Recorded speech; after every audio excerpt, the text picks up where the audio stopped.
We're fortunate to live in a time when there's so much information at our fingertips available, more than any time in history. Unfortunately, the flip side of that is there's also more bad information constantly bombarding us than there's ever been. When it comes to the health and fitness industry, there are a lot of fitness influencers on Instagram, YouTube, TikTok, social media that are always trying to get your attention. There's companies that are trying to get your money to buy their products. And unfortunately, some of the messages and some of the things that they promote are not always in your best interest.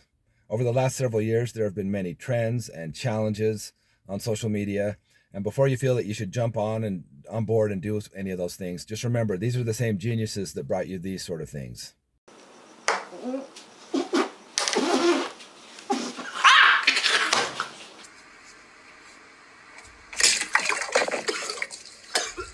Ascending like stairs in which challengers have to climb each of them up and back down.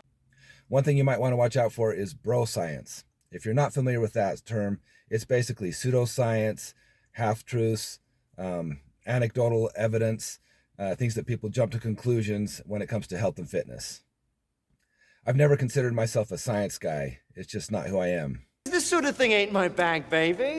Rather than searching out scientific periodicals and studies, I typically go with my gut instinct and my common sense.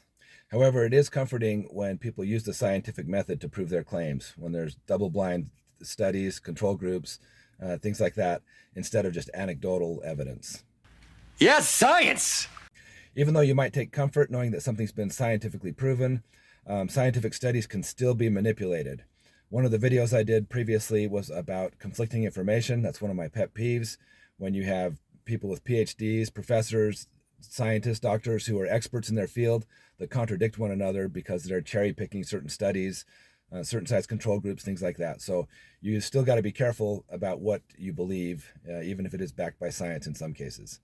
Another rule of thumb people use is not to take advice from someone that doesn't have fruit on the tree. So if you're taking financial advice, don't take advice from someone who's broke. If you're taking fitness advice from someone, don't take someone who's out of shape and doesn't eat well or exercise. That holds true. However, just because someone has a great physique and looks good doesn't mean they know what they're talking about. The big guy at the gym who eats 12 chicken breasts a day and 350 grams of protein, that might not be the only reason he gets the results he's getting, and that might not be good advice for most people. So when it comes to your health and fitness, I just want you to remember there's a difference between proven principles that can impact your health and trends and fads and gimmicks. Think back to the 80s when there was a big aerobics craze and leg warmers. What good are leg warmers? What do they do? It's more of a fashion statement. It's more of a trend or a fad. It's nothing to do with your health. So lots of things like that have happened over time. And so much of what we focus on social media isn't necessarily a proven fitness principle, but rather just trends and gimmicks. So I just want to remind you, for lasting results when it comes to your fitness, it's going to take consistency, going to take effort, some planning. It's not just going to be that one weird trick you've read about or some magic pill that's going to transform your body, but there's a lot more to it than that. So remember, use some common sense when it comes to fitness and not to be easily swayed by all the trends and gimmicks out there.